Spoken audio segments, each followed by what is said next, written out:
Welcome, everyone. My name is Dice, My name's Austin. and you are listening to the wonderful sounds of Leadership of the Leaf. Welcome. Mr. Austin, sir, what are you smoking on today?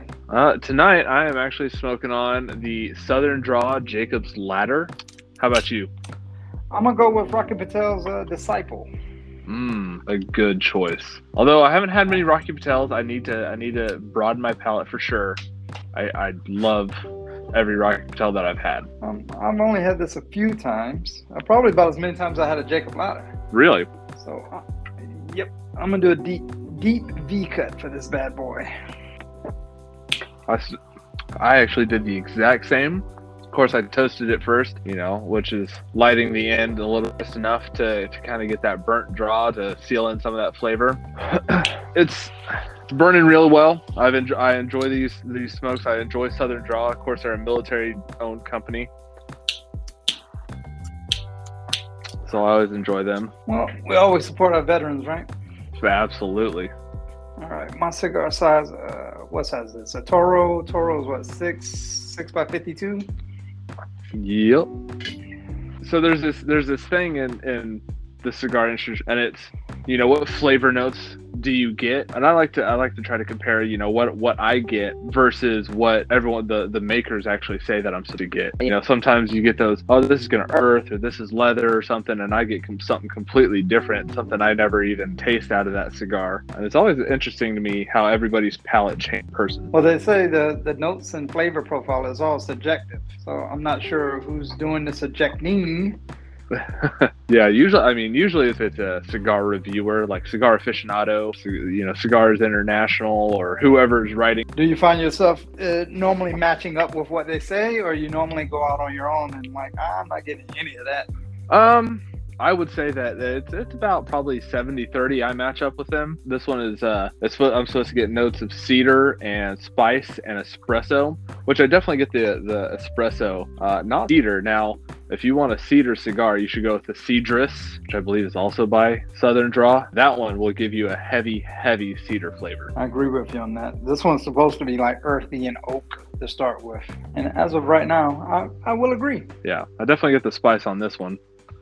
Flavor profiles, if you don't know, flavor profiles always change throughout the cigar. Usually it's broken up into thirds. The first third, second third, and the last third. It's usually how they go through these things. You and me have smoked quite a few cigars together, and especially we can attest to flavor profiles change in the last third. Sometimes you'll get hit with a white pepper bomb in the last third and make a silly face or something. Yeah, that's always the worst. I remember that one we had at that cigar lounge. That was just crazy.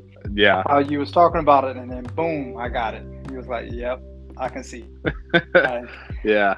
And it was just white pepper on the lips for probably an hour after we finished smoking. Yeah, definitely. I was trying to get some kind of alcohol, some kind of drink. Nothing worked. I have seen and witnessed myself in a humidor at a brick and mortar where someone couldn't decide which cigar they wanted, and they actually dropped it. And they did not purchase that one. They placed it back in the box. So I go with your buy two, because let's say I bought one and I bought that one that he dropped. Now I'm smoking it, it split, it cracked, it's just not smoking right, and now I'm upset.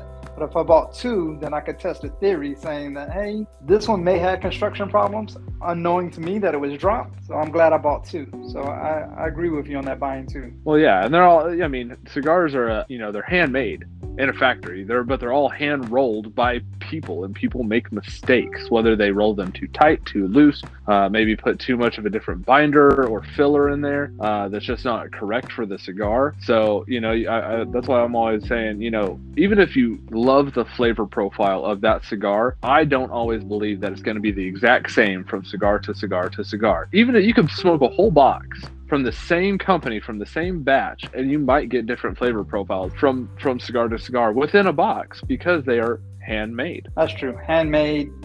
The water could be different at one side of the crop than it could be on the other. The soil. There's so many different variables that goes into these things. Well, and Southern Draw, they named the cigar 300 hands because it takes about 300 hands for a cigar to go from the tobacco leaf in the field to a cigar that you're holding in your hand smoking. So you got to think about 300 hands have touched this cigar, so to speak. Whether that's rolling it, distribution, packing it, selling it, to you smoking it. About 300 hands it takes per cigar, which is a lot. That's very man-hour intensive, labor intensive. Yeah, that's putting a lot of time behind just for me to sit back here and enjoy and watch it all go up in smoke. That's fine. Because it's so therapeutic and relaxing, you know? Absolutely, absolutely. But as much as I love these things, there's those people that I always tend to call ashholes. They're the guys in cigar lounges or cigar bars that are just whatever's wrong with them. They just irk me to no end. And so try to me and Dice came down, try to get a list of 10 do's or don'ts to make sure that you're not that ashhole. There's 5 do's, 5 don'ts. I am going to start off with one do that you should do at a cigar lounge. Do. Not endorsed by. Not yet. Yeah. Do look over cigars to make sure there's no cracks, no bug holes, no mold, and that some asshole didn't drop it and put it back in the box. 100%. This goes back to exactly what we were talking about. Some dude drops a cigar and then puts it back. Or the lounge. I've picked up cigars out of a lounge and I looked at them and there's straight up green mold growing in the foot of the cigar. And I just sit there and I point it out and they tell me it's plume. And there's the great plume versus mold debate, and I'm not getting into it. I don't want to even touch it. It's not even worth it. That's a whole nother show, buddy. Yeah, it's not even worth it. But normally if it's in the foot of the cigar, it is mold and not something that you should take a puff of, because it will get you sick. So absolutely, 100%. Look over it. I'm picking up a cigar and it has plume versus mold. Like you said, I don't want to get into it. But if I'm at a cigar lounge and I'm picking up I don't want to see that any version on a cigar that I'm picking up at a cigar lounge that I'm spending actually pretty good money at to enjoy the atmosphere of a lounge. Yeah, so actually I went to a lounge and I picked up, I think it was a My Father cigar, and I looked and it just had the whole box was just plume ridden. I say plume ridden. Every cigar in that box had plume. And I asked the guy, I said, hey, is this not a high turnover cigar? Does that mean that it's a bad cigar and you guys are just trying to get rid of it? And he goes, no, we're proud of our plume. Proud of the plume. Wow. Okay. Yeah. And I said, okay, well, I'm going to go get something else that doesn't have plume on it, and you can keep your plume cigars.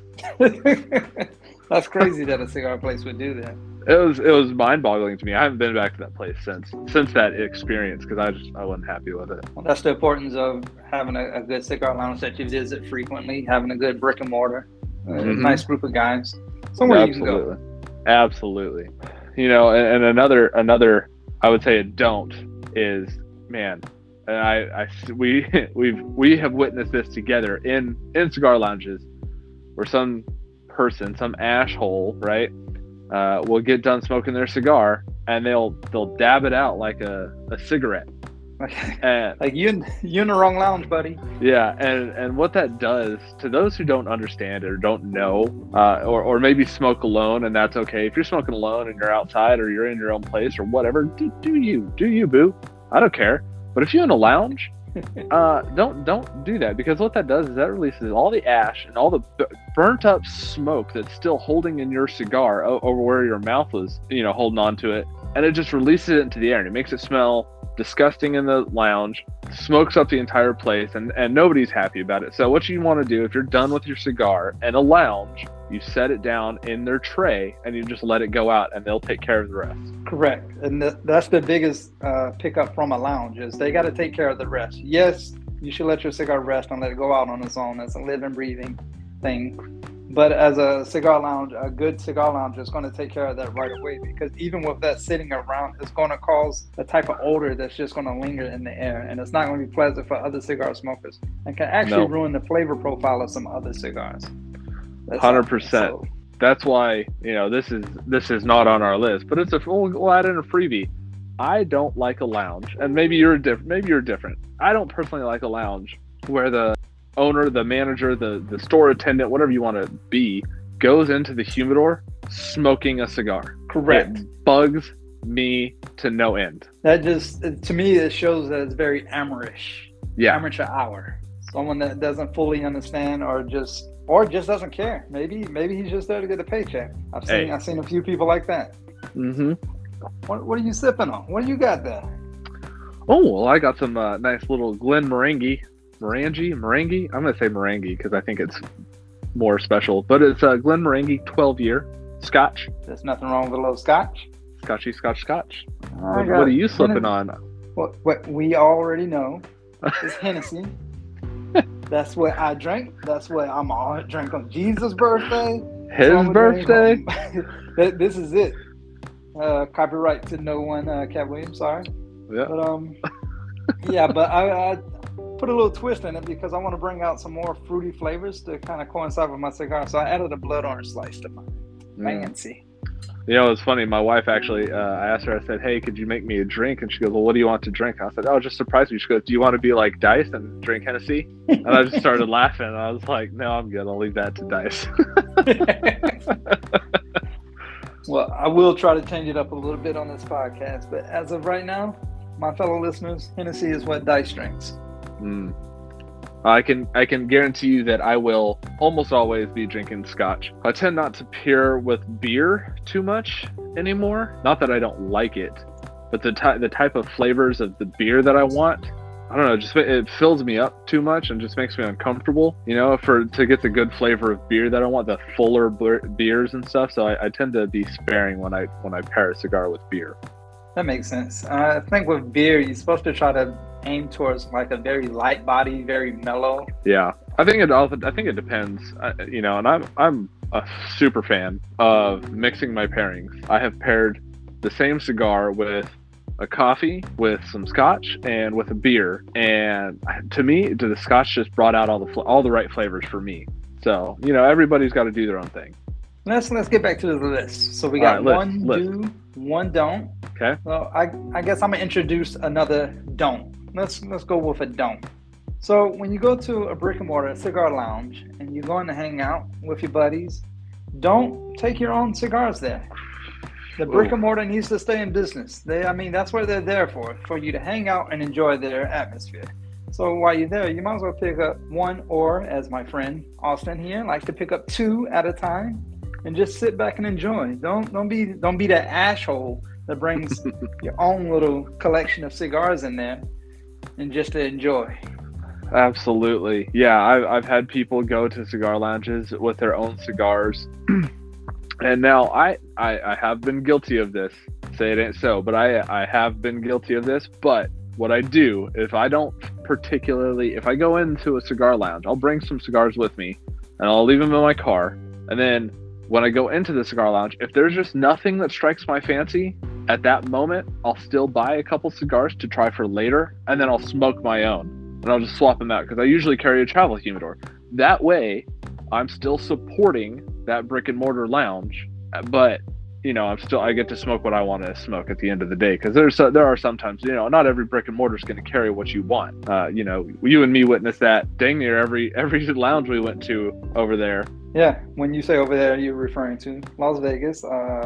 Currently, I'm living in Las Vegas, and Austin had the privilege of coming for a few. So we visit quite a plethora of lounges with different features. Mm-hmm. And yeah, they didn't have everything we was looking for. So I can definitely understand where you're coming from. But the point is, you still purchase something to support that brick and mortar. Because what a lot of people don't understand, these brick and mortars, they still got to pay the bills. They still got to pay for that cable package that you watching the NBA. They got to pay for overhead. Yeah. Or pay for the heat or air. That guy that's walking in the humidor smoking. Yeah. Or the cocktail waitress that ignores you after you ask her for an old fashioned 3 times, you know? That's fine. Eventually you get the old fashioned, eventually. But no, we had good experiences, we had bad experiences, as with any industry. It's just like the restaurant industry. There's good restaurants, there's bad restaurants, you know, and it's the same thing with anything. So I always say, you know, just If you go there once, again, if you go there once and it's bad, go there again. Just to see if it's any different. Maybe a person had an off day, maybe you just got the bad guy and you don't like that particular individual, or he or she didn't serve you right, whatever. Go there again. I fully support our brick and mortar places. I always enjoy that. I will try to go back to that one that said they were proud of their plume eventually. When I get the courage. I just haven't made it over there yet, but I will be searching because I got to fill up my humidor for sure. So back to the list. I guess I'll do another don't put your slobbery mouth all over the end of your cigar and then ask to use somebody's cutter, or worse, use the community cutter. Man, it just bugs me to no end. And I had to tell my guy, I was like, nope, try again, bud. I got a knife you can use if you want to make a little cut in your cigar, because I don't use the knife for eating, because I carry a pocket knife. But that's what I ended up giving him. I was like, you can have this. He's like, why can't I use your cutter? No, bud. I ain't doing it.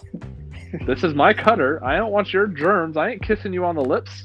I was just about to say, I don't kiss you good night. So yeah. If it was my wife asking me that, that's one thing. Me and her share germs all the time. Did you call him an asshole? No. I called him a straight up asshole though. I was like, man, you an asshole. I'd be like, oh man, why you call me that? Yeah, nope. Let me explain something to you. Yeah, right. Exactly. Absolutely. And that's the thing, sometimes, maybe you're new to smoking, or maybe you're a buddy got you into it and has tried to set you up, and you're like, hey, I want to go to a lounge, or hey, maybe you've been smoking for a little while, but you order all your stuff off of cigars websites. These are just common tricks and tips to kind of help out. Make sure that you don't be that guy. Right. Well, with that, let's throw another do in there. Okay. All right. This do has to do mainly with being at your house, enjoying them yourself, your cigars with your buddies at the house. You want to by all means, properly humidify your cigars. You don't want to put them in the fridge. You don't want to leave them out in the open. You want to put them in your humidor with some kind of humidifying device, different temperatures for different climates. I keep mine around 67. I'm in a drier climate. You're talking about 67% humidity or 67 degrees temperature? 67% humidity. The temperature rise and fall. I try to keep it around 70, but that's really hard to do where I'm located because it just gets hot. It's the desert. It's just going to get hot. Yeah, unless you have a humidor like mine that is basically I have an old winador that is now a humidor. So it's refrigerated for me, so it keeps them right around 66. Which is perfect. The rule of thumb that I heard when I first got into smoking, and it's all different, is the 70-70 rule. I don't know. Did you hear that when you first started smoking? I did hear that. My problem is the 70 was a little too high, and it caused my cigars to actually crack. Yeah, and every cigar is a little bit different too. So I personally, for humidification, I personally throw in Bovita packs. They're so easy to maintain. I throw in 69% Bovita packs all day, every day. And in my humidor, I set it, forget it. And I check them every now and then when I go in there. I pick out a cigar or two to smoke for the night. I check and make sure they're still squishy. And then if I make an order or go to a brick and mortar, I'll go pick some extras up and I'll throw those back in there. That actually works very well. I'm a little lazier than that. I tend to forget to check them. So I use Cigar Oasis. It uses like a sponge-like apparatus, so to speak, to keep everything humidified. And then when it gets too dry, it beeps. And when it beeps, everybody in my household lets me know, hey, your humidor is beeping. That's my cue to go change it out. Yep. And there's other things. I had a friend who actually worked at a cigar lounge for a short period of time.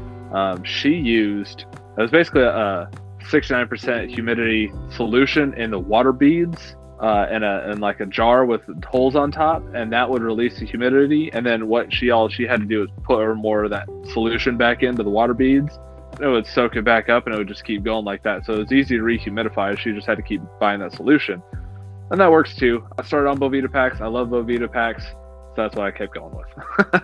Well, the Bovita packs is Set it Yeah. and forget it, like you said. I mean, you check to see if it's squishy. They normally last up, what, 3 months, 4 months? Depending on how many you have and the type of seal you have, you know, if you have a glass top humidor that's not really well sealed, because those glass tops tend to leak a little bit more, unless you like kind of seal them with some like caulk or something like that. Don't use caulk. There is a special type of silicone sealant that you can use that is not going to alter the taste of your cigars, but you know, if you use that, you could kind of seal them up a little bit better. But yeah, I mean, if I don't know, I have quite a few in my humidor, and the great thing about Boveda packs is they breathe. They'll intake humidity and they'll outtake the humidity. So if you just throw a whole bunch of Boveda packs into the humidor with 3 sticks in it, that they're going to stay the same humidity no matter what. Period. It's a permeable membrane, so it goes back and forth, which is why I like them. Like I said, easy to use, easy peasy. 100%. That's what I got started, and I let it go. All right, what do you think? Throw another do in there? And balance it out. All right, let's do another do. So I would say the biggest thing that was a challenge for me starting in cigars, and man, I laugh at myself to this day, but you have to, when you're smoking cigars, you have to go off of, you have to step outside of your comfort zone, for sure. Yes. For sure, you have to step outside your comfort zone. I used to smoke nothing but Gurkha cigars. And now there's nothing wrong with Gurkhas. A lot of people trash on them. That's okay. Some people like them. Great. But those things are so peppery and so not my flavor profile that I prefer. But I was like, this is what I have to do to be cool. You know, back when I was younger. And I was like, that's what I'm just going to go with, because I like Gurkha. Gurkhas, I know Gurkha, because it's an easy brand to kind of remember. And they have cool bands, which is what drew me to them in the beginning. You know, I'm very much a band person when I try new cigars. But you got to step outside your comfort zone. And then I started smoking, you know, Connecticut's, and I started smoking Habanos and some Maduros that are chocolatey and full-bodied and stuff like that. And it's just opened my palate up to so many. And I have so many cigars in my humidor that are all just different flavor profiles that I can't even get over. It's great because that's what I love doing. Now the caveat to this is, and you and me have talked about this, I think I would say that I have failed at this, and I think I would say you're better at this than I am. You need to keep a cigar journal for your cigars that you have tried. I can't tell you how many times I have smoked 2 of my new cigars and I'm like, this is the greatest thing ever, and blah, blah, blah. And I love this cigar, and this is the flavor notes that I'm getting. And, and I get it all, and it's like, oh, this is great. And I out, and I put it away, go to sleep, wake up next, at the end of the week, and I'm like, hey, I'm going to pull out some other cigars. Man, what was that one cigar I tried that one time? Man, I don't remember. It kind of looked like this, but I don't remember. And it's gone. And now I got to rediscover that cigar, and I got to try to find it again. And it bugs me because I fail at it all the time because I don't take the time to actually journal them correctly. But I would say that you do way better at that than I do.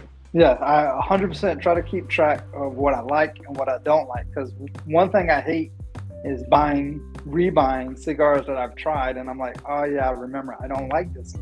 It's a pepper bomb, or it's just too full of a body, or it's too mellow.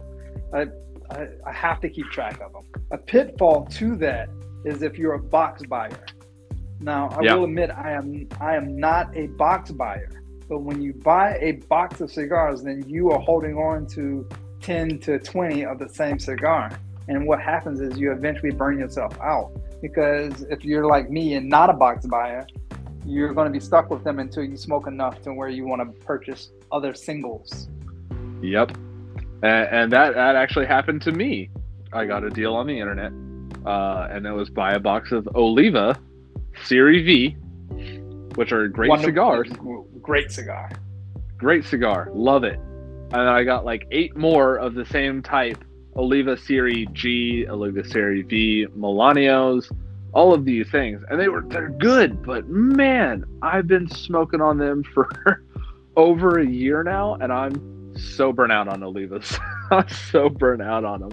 I have one more in my humidor, and I told you, I don't want to even smoke it. I don't even want to smoke it right now because I'm just so burnt out on Olivas. So if you're going to buy a box of cigars, for sure, make sure it's something that you like. Make sure it's something Yeah, love is a better word. Now, you mentioned how you was like waiting to get out of your Gurkha phase, so to speak. Well, I was a little worse off, sir. I was a little worse off. When I first started, forgive me, but I smoked the fruity cigars. I smoked those gas station cigars. Yeah, strawberry Swishers, Phillies. And then when I grew up a little bit, I got some actual premium cigars, but it was still kind of fruity. Nothing against people that smoke acids and all those type cigars. Nothing. But I've had acids that I enjoy. But once I stepped out of that fruity, flavorful comfort zone, I started enjoying a whole lot more. My spectrum of cigars have grown tremendously. So, 100%. Because when I got out of this Gurkha phase, I went to Connecticut. I was like, you know what? I started doing research. I started listening to podcasts, like kind of like what, making, the people made for new cigar smokers. And they encouraged me, get out of your comfort zone. Got to get out of your comfort zone. Go try something that you've never had before. And they started talking about Connecticut's and how they're lighter, and then the Habanos, and then the Maduros, and all of these other types of flavor profiles. And I was like, man, let me try. You know what? Screw it. Let's just go with the Connecticut. It's a light body. I'm gonna try it. I'm gonna pair it with coffee, because usually they're kind of coffee-ish notes.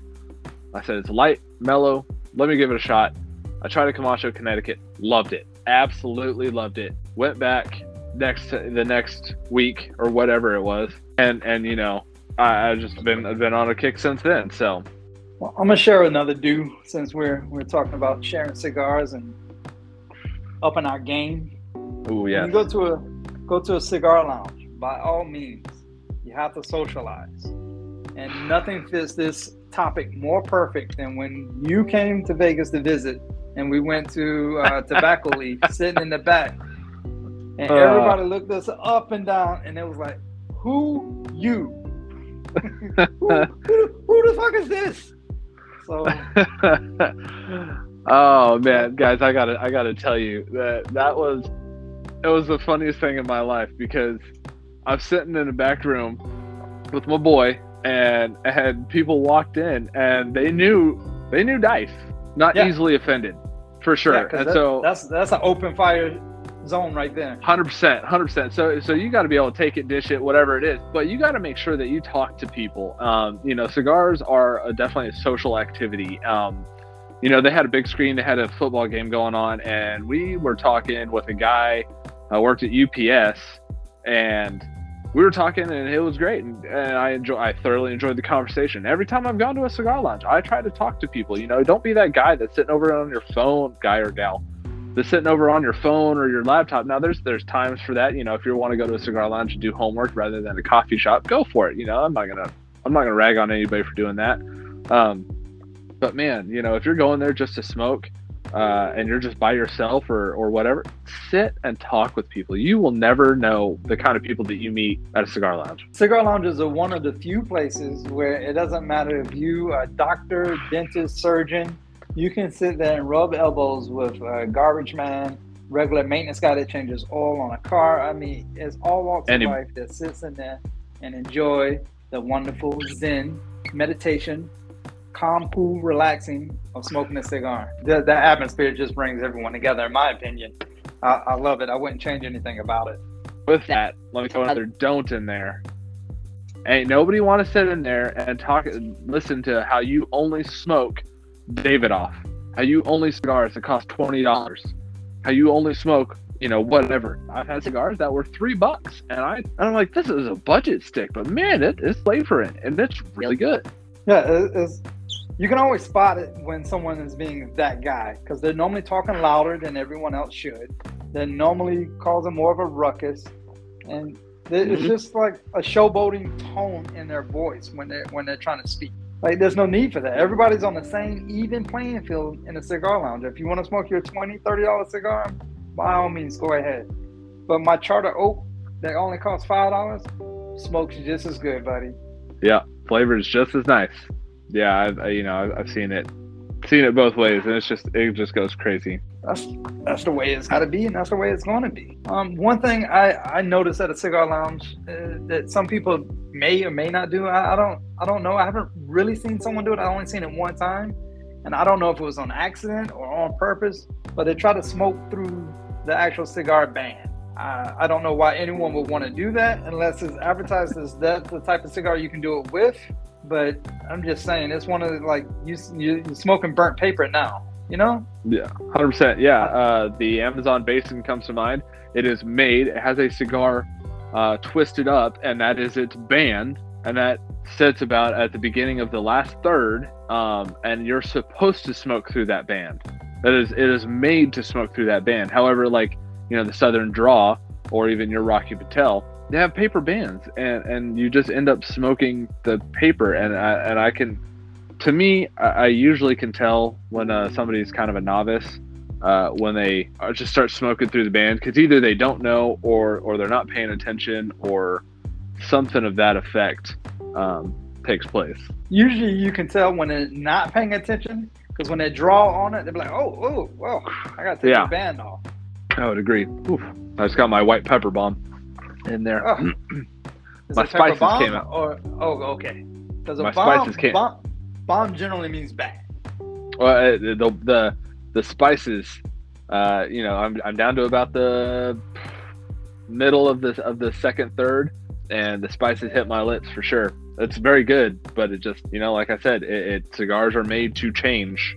Are you still getting the flavor profile you was looking for? Yeah, 100%. The cedar started coming out a little bit more. Mine, I can tell the sweetness of the tobacco is actually coming through, which transformed it to like almost a sweet coffee espresso, but I still get the earthy tones to it. So it's still smoking really good. And that's good. I'm a burn line guy, so I take my cigar and I hold it upright so I can look at the burn line. If I look at the burn line and it's razor sharp, I can tell it's like aged just right. It's not overage, it's not underage, and it's just a very thin black line, like if a woman was to do her mascara on her eye. That's how you kind of want to see it. So it's burning very even.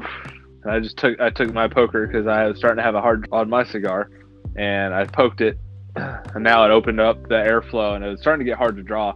And if your cigars are getting hard to draw, I've done this before when I was new.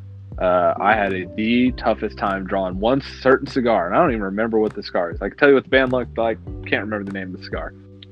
I was drawing on it, and I was drawing every 3 seconds, trying to like just keep this thing lit, but it was such a tight draw that I actually ended up throwing up in a buddy of mine's backyard because I got such a nicotine buzz from trying to keep that thing lit and trying to draw on it. It was like sucking a golf ball through a garden hose, man. It was bad. But, you know, at the end of the day, and I'll say this is probably, I believe this is our last due. You know, you gotta enjoy your cigar your way. You know, there's people who like punches. There's people who like deep V cuts. There's people who like straight edges. I have a guy who bites the end of his cigars off. That's how he likes to smoke them. Hey, you want to do you? Yeah, whatever he wants to do. I was reading an article about Arnold Schwarzenegger, you know, one of the gods of smoking cigars, if you will.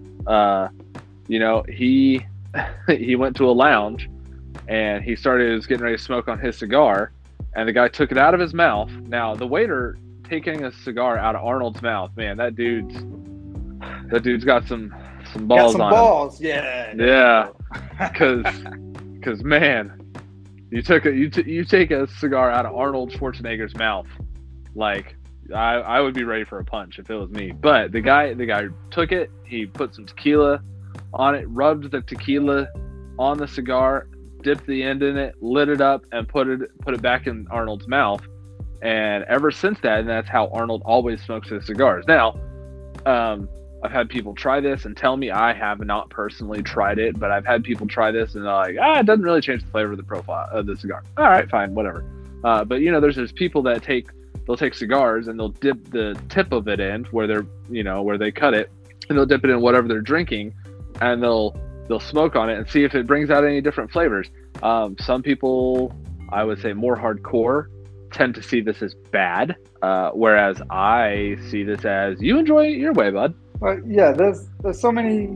I've watched so many videos on proper cigar etiquette and different things, and everybody has their opinion of how you should hold your cigar between your index finger and your thumb, and you should hold pinkies out or whatever crazy apparatus that they want to put on the end of the cigar. It doesn't matter. The whole point of smoking a cigar is to sit back, relax, and enjoy. If you want to socialize, it's better to socialize when you're at a lounge.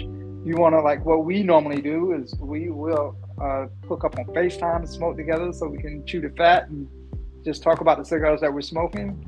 Mm-hmm. I mean, essentially, there's no really wrong. Well, I can't say there's no wrong way. That's not a fair statement. But nope. If you're enjoying the cigar, by all means, I guess there is no wrong way if that's the way you enjoy your cigar.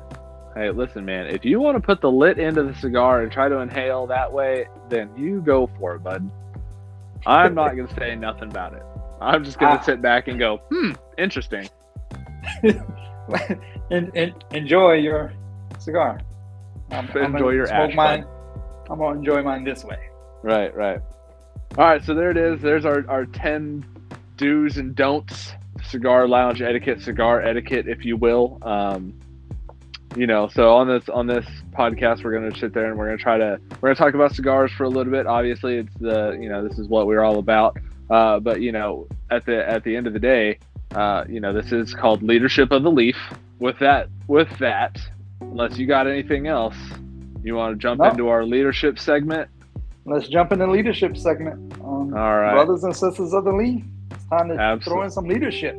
Absolutely, and this is leadership that I feel, that we feel, transcends anything. This is, you don't have to be, I would say that you and me are decently high up in our respective areas, middle management, if you would, that I would say these tips that we're going to try to share are, can come from anybody.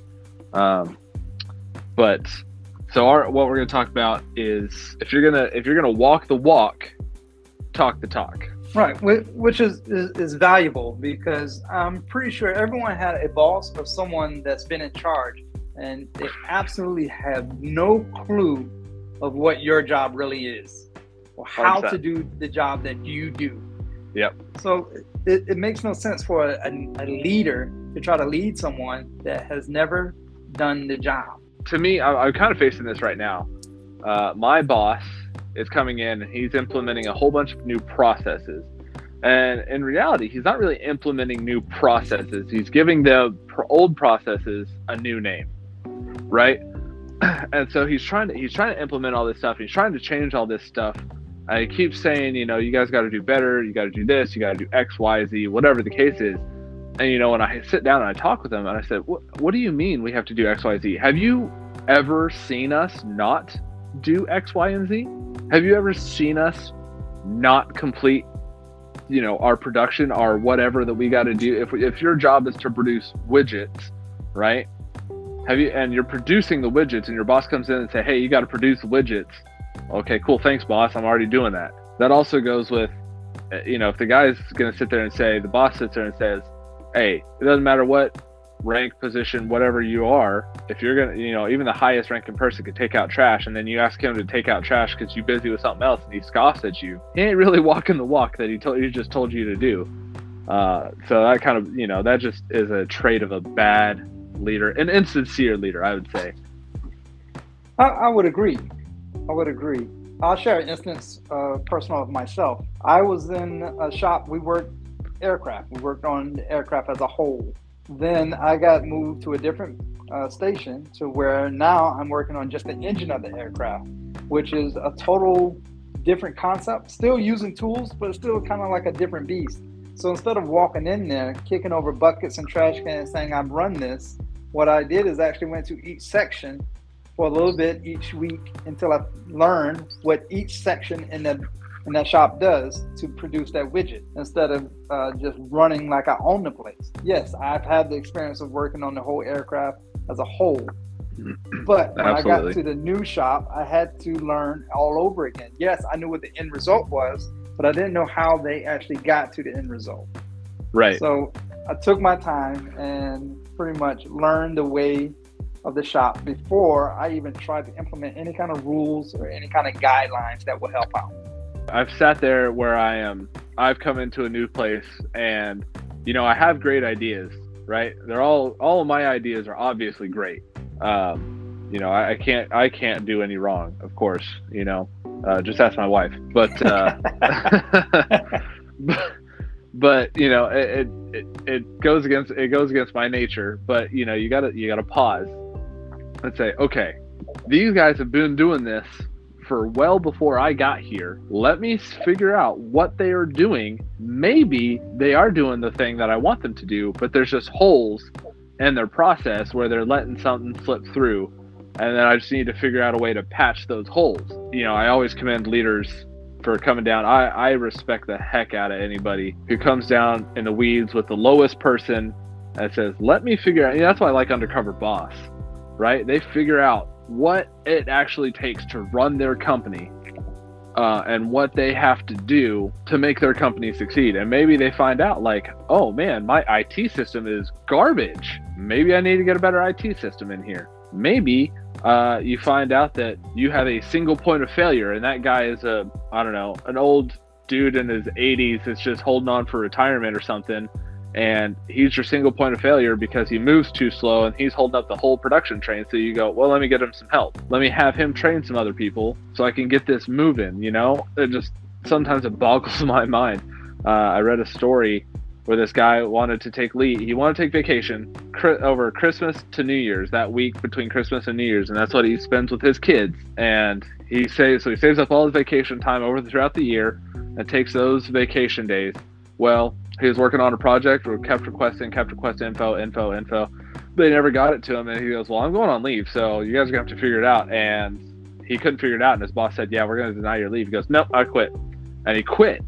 And then his boss was like threatening him and trying to get him everything and trying to get the guy back. And the guy was like, no, I'm not doing it. So finally the client contacted him directly and said, hey, what's going on? They're telling me that you fake quit so you could hold up production. And the guy explained to the client and said, here's my prices for coming back. I want basically double the pay and all of this stuff. And they said, you know what, we'll hire you at double what you requested. So he got quadruple the pay, and if you can get this done by this date, we'll pay you double your double pay, so your quadruple pay for us. And if this all works out, we'll try to get you a job for working for us directly, so we never have to go through that company again. And I was like, and that's one of those things where I'm like, man, if you have a single point of failure, you as a leader have failed. Yes. I'm actually kind of experiencing that now. There's some pretty high-ranking individuals that I don't know if they know where the rubber meets the ground, so to speak. My boss, who is higher than everyone I'm talking about, is making phone calls and Skype calls and then asking me questions. And then, of course, I have worked every single section here, so I was able to give her the correct answers. But the people that she was calling on the phone was not giving the correct answers. Yeah, my boss, I don't think, has worked every section. She was smart enough to communicate with someone that has worked every section, that has a clear understanding of how the widgets are being produced, so to speak. If you can't walk the walk, at least have the decency to talk to the people that have walked the walk. Right. Learn and educate from those around you instead of just doing what do they call it, armchair quarterbacking. Yeah. Yeah, and for the listeners out there, I guarantee you're already sitting there shaking your head. I know almost everybody's shaking their head going, well, I know this and my boss doesn't know that and blah, blah, blah. Okay, that's great that you know that. Are you communicating with those around you and trying to make them better and they just don't want to? Or are you holding all that information and trying to be as stingy with that information as you want to be or as you can be? Because man, I gotta tell you, if I have one person that's holding all the information, I'm gonna fire that person and I'm gonna get somebody in there who's more of a team player. Yeah, definitely. And knowledge is power, but when you hold it all to yourself, then you're not really walking the walk and talking the talk. So if you walk the walk and talk the talk, it will be seen. You will be respected. Not only respected by the people that are over you, but you will 100% be respected by the people that are under you, because they know you been through what they've been through already. It's Yeah. not just I think. No, they will know because you have walked the walk and talked the talk. Yeah, absolutely. I ran into that actually. Actually, last night we had some quality assurance comes through, and we got a couple dings on our record from people who told me that it was all good, and I had already released everybody, so I said, you know what, I'm going to go out there, I'm going to fix it because this is ultimately on me. And so when my boss called me and said, hey, explain to me what happened, I said, hey, I tried to set these guys up for success. He goes, well, did it get fixed? Yes, sir. I fixed it myself. And he was like, oh, okay. I said, look, man, this is my bad. This is my mess up, my fuck up in all reality, because I didn't double check quick enough. And so this is my fault, but I fixed it, and the people who messed it up will get dealt with. Well, that's perfect because you was able to still do the job, do the task at hand. So you're not one of those dumb guys that's going to call everybody back in when they're already home sitting at their dinner table ready to eat. And they're like, I got to go back in. So once you take care of responsibility when they get back, you'll be all right. You got to do some remedial training. Yeah. Yes. It will. Yeah. That's a lot of remedial training this upcoming week to ensure these things don't happen again. Because it's usually the small things that get overlooked, right? The big things very rarely get overlooked because they're so big. It's all the small things that end up catching up with you. But I would say, and maybe this will be something for a future time. If you do the little things right, do the small things right, the big things will take care of themselves usually. That's true.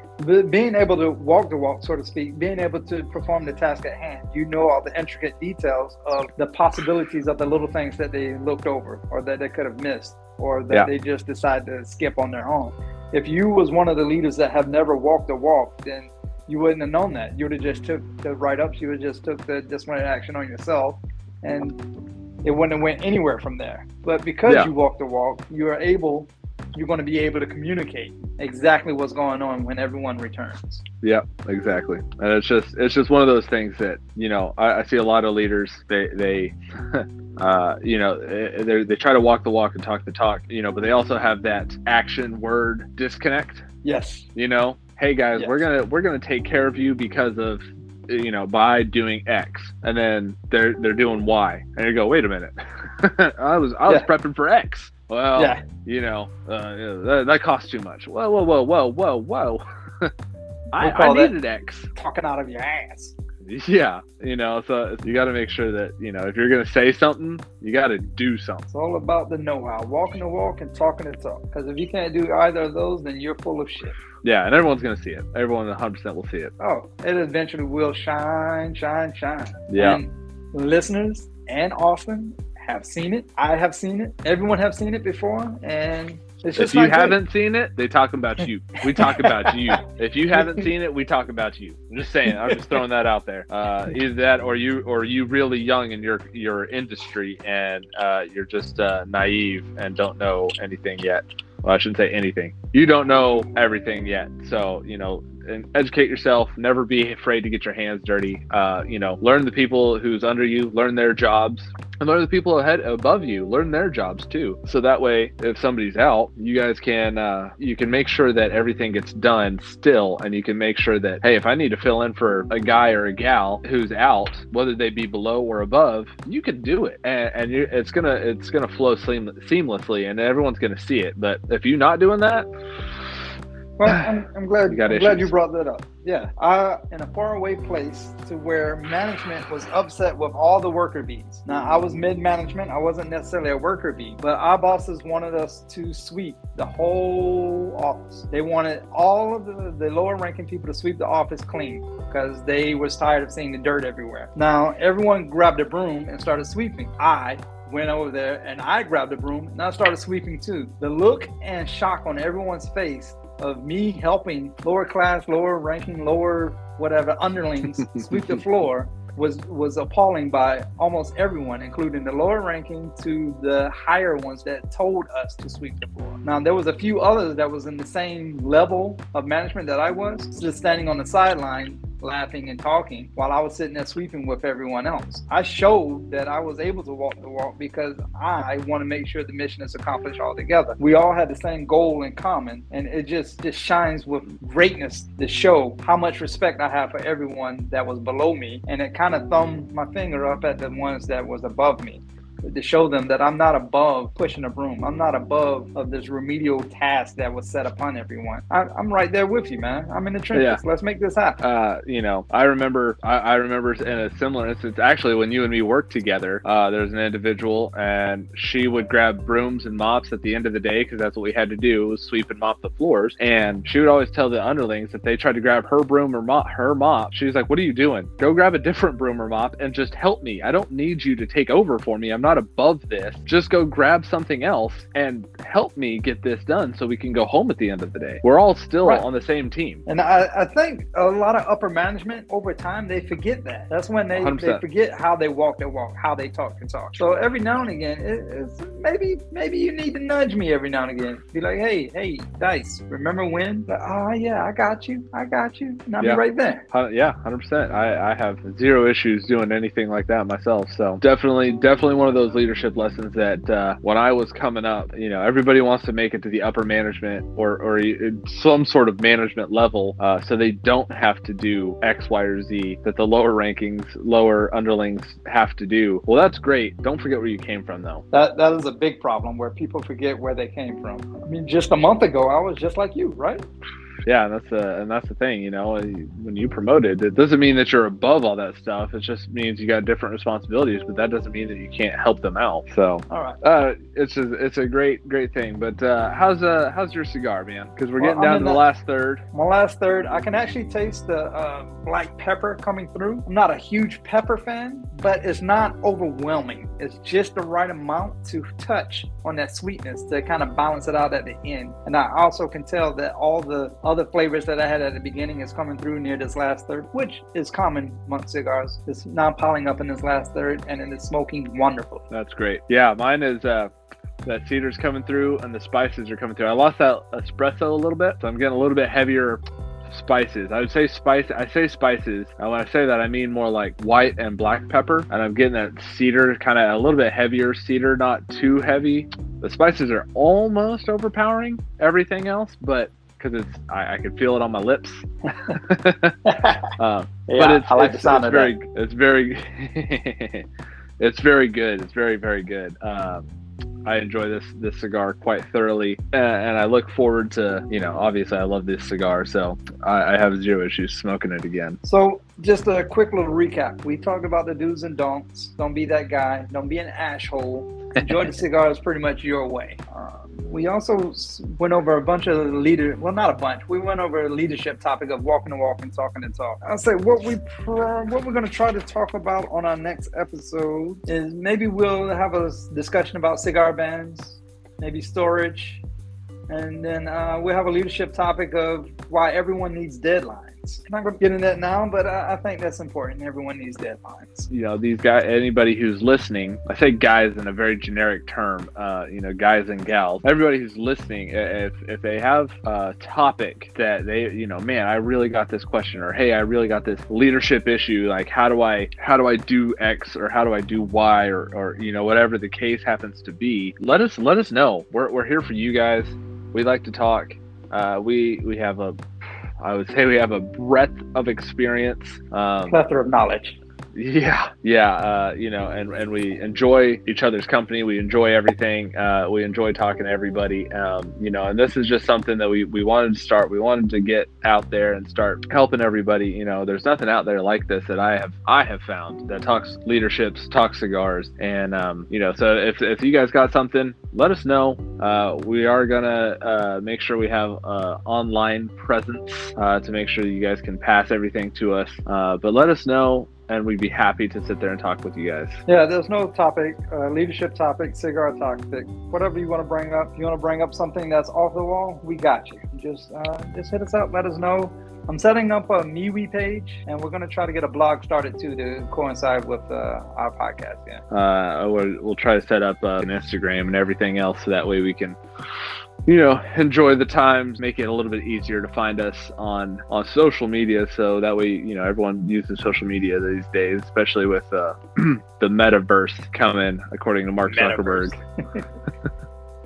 That's someone that can talk the talk, right? Don't get me started.